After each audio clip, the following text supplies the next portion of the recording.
What's up, y'all? This be your boy Scotty, and you're watching my review of The Real Housewives of Atlanta Season 5, Episode 3, and Basketball Wives LA Season 2, Episode 11.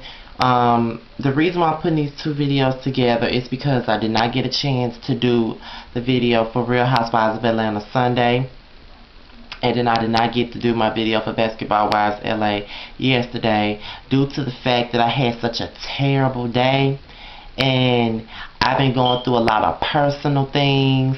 And it's like, it's starting, I don't know, but I'm just going to talk about it. I'm probably going to talk about it in my testimony video.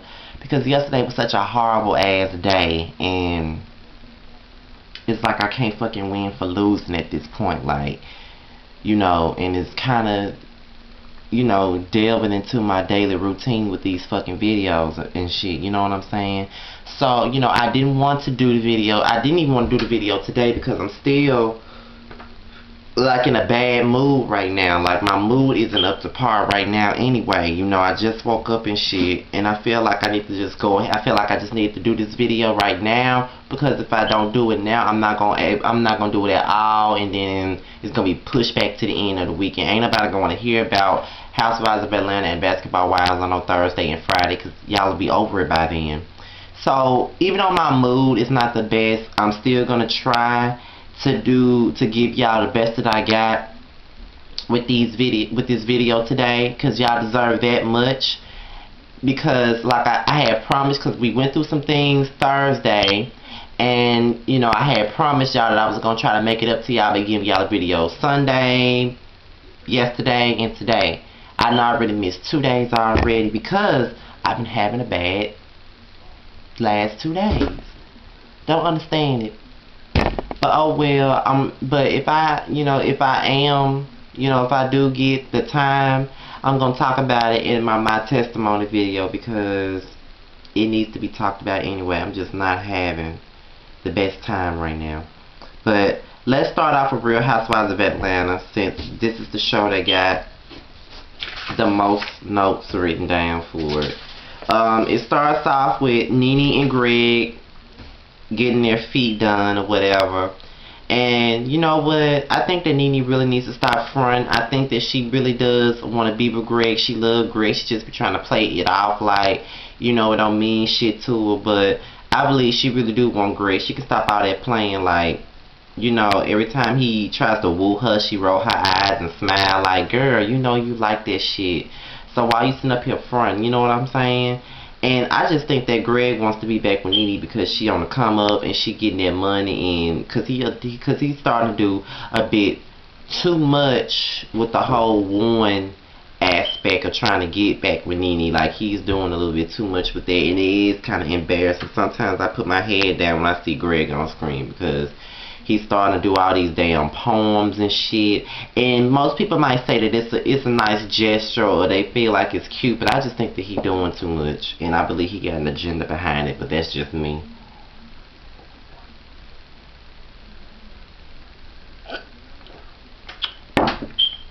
Apollo and Phaedra, they talk about the donkey booty workout tape or whatever.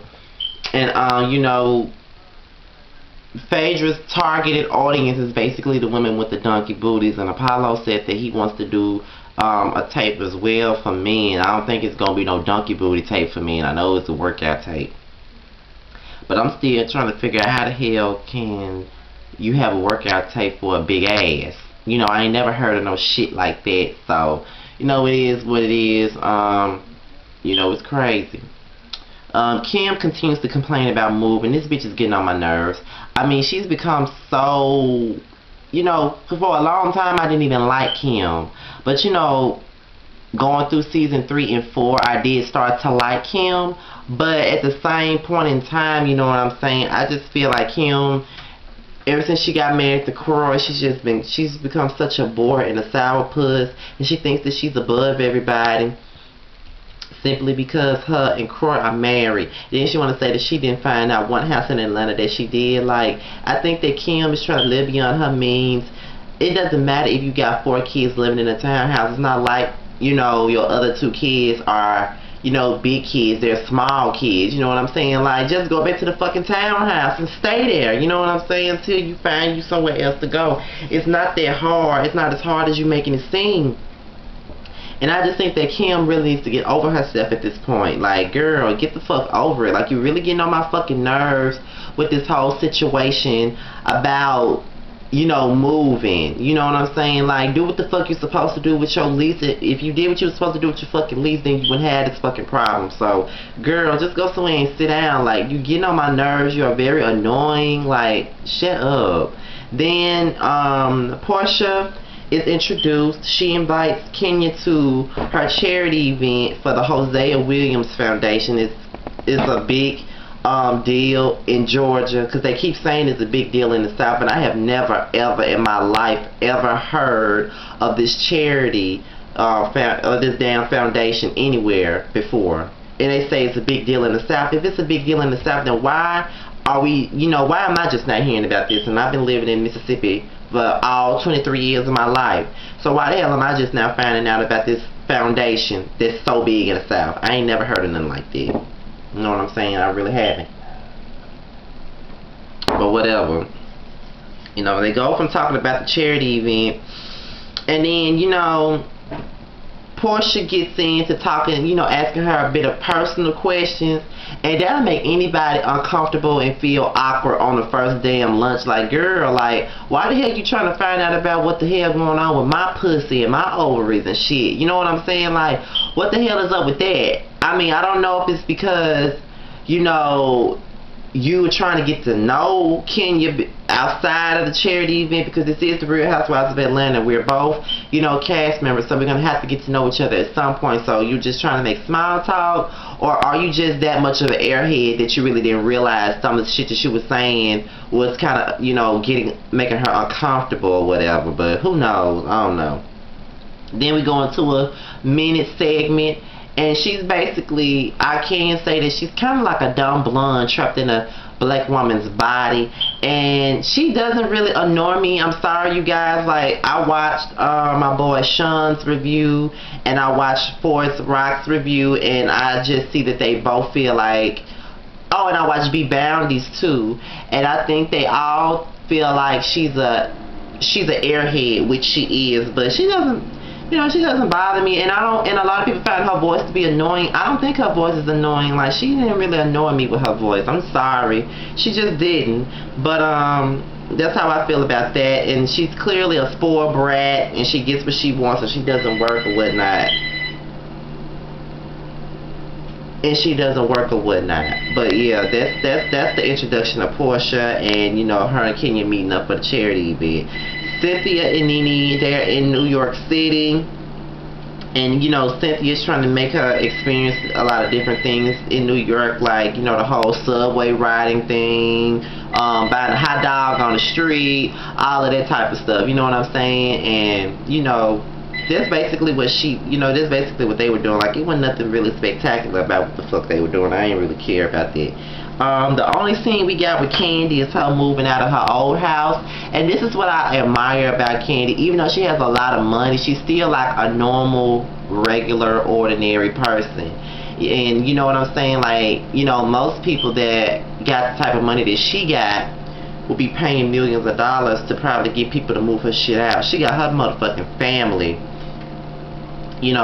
moving her out the house, helping her move out. And her fucking family is so dirty South. You know what I'm saying? Like, I have seen many uncles like Uncle Robert, and many aunts like the aunt that she had helping her move out. Like, that reminds me of shit that goes on right here in Mississippi. You know what I'm saying? So I kind of appreciate Kandi for being frugal, and I really appreciate her for being ordinary and just being a regular person despite what type of money she got. I just really find it to be, I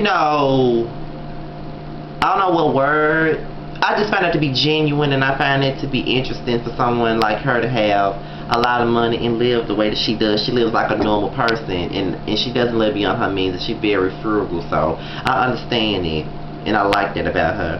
So Kenya and Phaedra meets up or whatever for drinks, and Kenya talks about her childhood past with her mom for the second time, And you know, she basically discussed, you know, how her mother treated her, and you know, I kind of feel bad for Kenya, but at the same time, you know, that doesn't give you a right to be a bitch to everybody. Just like when Tammy was talking about being violated twice, that didn't give you no reason to treat everybody else like shit. That's not an excuse.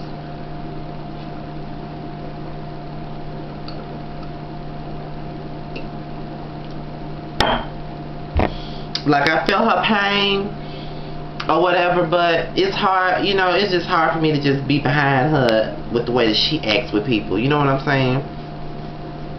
Going on to the Jose Williams charity event, you know, Kenya arrives or whatnot, and then, you know, Porsha's husband comes in, gives her a birthday gift and some money for the charity.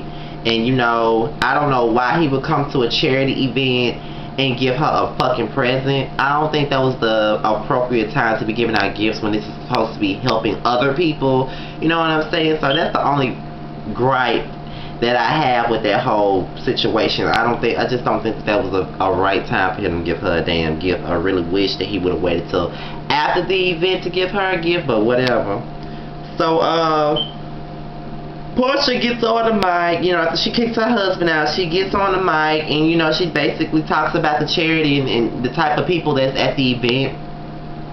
And she gives Kenya a warm welcome, but she mistakenly calls her Miss America. And Kenya corrects her and calls her Miss USA. And, you know, Porsha was like, what's that? I'm sorry. And then Kenya was like, it's Miss USA. And she was like, oh my God, I'm sorry, Miss USA 1993 or whatever. Like, you know, and then, you know, after that, Kenya starts getting upset and just starts being a bitch and starts complaining about it being cold and all of this stuff. So she walks out. So then her and her friend go outside, and then, you know what I'm saying, she gets to you know, saying this heifer called me Miss America. And this is my whole thing, you know what I'm saying, like, you know, that's when Porsha comes out and they get to arguing or whatever. And this is what I'm saying. You know, it was a couple of people on Twitter saying, oh, Porsha was wrong this, Porsha was wrong that. I don't really think that she was just wrong. I mean, it's a simple mistake. Anybody can get Miss America and Miss USA mixed the fuck up. I mean, anybody can. And to be quite honest, who really gives a fuck about her being Miss America 20 years ago? I didn't know who the fuck she was. Really, to be honest, in 93, I was 4 years old, so I don't remember that bullshit. You know what I'm saying? I was 4 years old when she was Miss America, so I don't know who the fuck she is. You know what I'm saying? And people can say whatever they want to say, but I wasn't watching no pageant shit, so I don't know what the fuck that is. Like, I might be into a lot of things that females are into, but I am not into that bullshit. You know what I'm saying? I do not care about pageants. So for her to get, you know, I just don't think it was that big of a deal. You know what I'm saying? Like, you know, yeah, Miss USA and Miss America are two different things, but anybody can make, that's just a simple common mistake. Anybody can get that shit mixed up. And I just really don't think that she was being malicious when she got it mixed up. And, you know, Kenya really uses this whole Miss America thing as a crutch, like, you need to respect her because she won Miss USA. I don't think nobody really cares if you won Miss USA or not. I know I don't give a fuck. I didn't even know you won it. And, you know, I didn't even know who the fuck you were until, you know what I'm saying? To be honest, I didn't know who the fuck Kenya Moore was until a few months ago when they said that she was going to be on the Real Housewives of Atlanta and she's a former Miss USA. And that's the honest to God truth. I didn't know who the fuck Kenya Moore was. For all them years, I watched movies, I just seen her in that movie and didn't know who the fuck she was. Like, I seen her in Trust, didn't know who the fuck she was. Like, on Waiting to Exhale, Lionel, you haven't danced with me all night. Didn't know that was her. You know what I'm saying? I've been watching Waiting to Exhale all my damn life so many times. Didn't even know that was her. Then seen Deliver Us from Eve. Didn't know it was her. So, you know what I'm saying? Really, Kenya, like, you think that you're such a big fucking A-list celebrity. You think you this, you think you that, and you're not. Like, girl, don't nobody know you? And do you really think that your appearance is going to make people, you know, bring in money and come to events just because you're there? Bitch, nobody knows you. You're not a celebrity. And, you know, before this show, if I seen you on the street, I really wouldn't know who you are. The only reason why I know who you are is because of Real Housewives of Atlanta. Other than that, I don't know you. So stop, you know, girl, sit down. Like, I just do not like that fucked up skin having bitch. Like, she did too much, to be honest. Like, granted, the girl made a mistake and got your title wrong. Granted, she did that. But, okay, who really gives a fuck? You know what I'm saying? Like, who the fuck cares? It's not that serious. Anybody could get Miss USA, Miss America mixed up. Shit. I didn't even know it was a difference. You know what I'm saying? That's just how into that shit. Not everybody is into pageants. So, I'm sorry. I don't agree with the fact that, you know, Porsha was just 100% wrong. She just made a fucking mistake. You know what I'm saying? It is what it is. So, Basketball Wives LA, this is going to be real short because I really don't even give a fuck about nothing that happened. Jackie and Gloria, they talk about New York City and about, you know, her fashion week, and Gloria was basically saying she was going to be honest with Jackie about the clothes, if she didn't like them or not. They talk about Laura. I don't even know why they talked about Laura, because it's not like that. It's not like Gloria's going to listen to anything they got to say about Laura, because everything that Laura does is right. Malaysia and Bambi, they mentored 2 girls from Long Beach, trying to help them find jobs. That's nice, but I don't really care.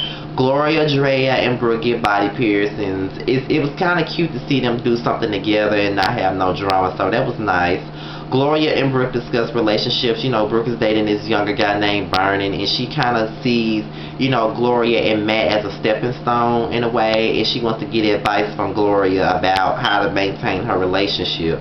Laura and Bambi meet up. They discuss the situation with Laura and Jackie, and you know, Bambi keeps, you know, saying, well, Jackie loves you. She always says that she sees you like a sister, but you don't like her or whatever. And, you know, Laura really is still her same fake ass self. I'm just over this whole Jackie and Laura situation. I wish they would just fight and get it over with. Like, I'm sick of hearing about the shit. Malaysia and Gloria, they discuss their relationships with their husbands and their places and the things that they got popping off with their own careers. You know what I'm saying? For a long time, they were just basketball wives, but now, you know, Gloria's doing her thing as an actress on the web series, and, you know, Malaysia got her own jewelry line. You know, she doing her thing, and, you know, there's times where they, you know, where their men could go off, you know, and get drafted, and they have to move to another place right then and there. You know what I'm saying? So, you know, that was kind of an interesting conversation between the two. Drea's all white party, full of drama. Jackie comes in with nothing white on. She claims that she didn't get the memo. You know what I'm saying? So then she cries to Malaysia about it and says how hurt she is and she feels left out or whatever. And Drea tells Malaysia that she did tell her about it. She did get the memo, but she's not going to worry about it and this and that. So Malaysia gets upset because she feels like Jackie lied to her and she's trying to play with her. So, you know, everybody gets mad at Jackie because Jackie trying to make the whole party about herself when this is Drea's party, you know, and she making it about herself. So then, you know, Laura and Jackie sit down. Everybody sit down with Laura and Jackie, and Laura and Jackie discuss their issues. And Laura says that, you know, you played me for a fool last year. You turned everybody against me, which it is something that Jackie did. And Jackie really feels like she didn't do nothing to her. Jackie, you really did do something to her. You know what I'm saying? Like, this is why I can't be on Laura nor Jackie's side, because even though I do agree with Laura on the fact that Jackie did do a lot to her last year and made everybody turn against her, you know what I'm saying? That still don't give you a right to use nobody's child as leverage, you know what I'm saying? Like, you using another bitch kid as a way to get dirt on a bitch that you don't even like. So I feel like that's bullshit, you know what I'm saying? And, you know, I think that both of y'all are at fault. I think that neither one of y'all are handling the situation the right way. Like, it's the way that you handle shit, Laura. You don't have to go out and mess with nobody's kid. And Jackie, stop pretending like you didn't do shit, because you know you was talking shit all last season. So go ahead somewhere. So Bambi jumps in. Gloria feels like Bambi shouldn't even be speaking because she don't even know what happened. She's new to the crew, which is true. Bambi really doesn't know Jackie the way the rest of them know her. So, you know what I'm saying? She just needs to hush. But I get why she's fucking pissed off with Laura, because you know what I'm saying, Laura, if you don't like Jackie, then stop fucking with her. Stop being fake in her face. You know what I'm saying? Like, if you can't be cordial, don't fuck with the bitch at all. You know what I mean? So I kind of get what Bambi's saying with that. But girl, like, this is too much. Like, stop thinking about that. You know what I'm saying? Stop talking about it. But that's it for that all-white party. Brooke gets the cover of King magazine, and Dre, is kind of rude about it, but in a way, Brooke got the guy on the speakerphone, and he tells her that she got it, and he basically takes jabs at Drea. And I think that if the guy wasn't really taking shots at Drea over the phone, Drea would have been more sincere about it.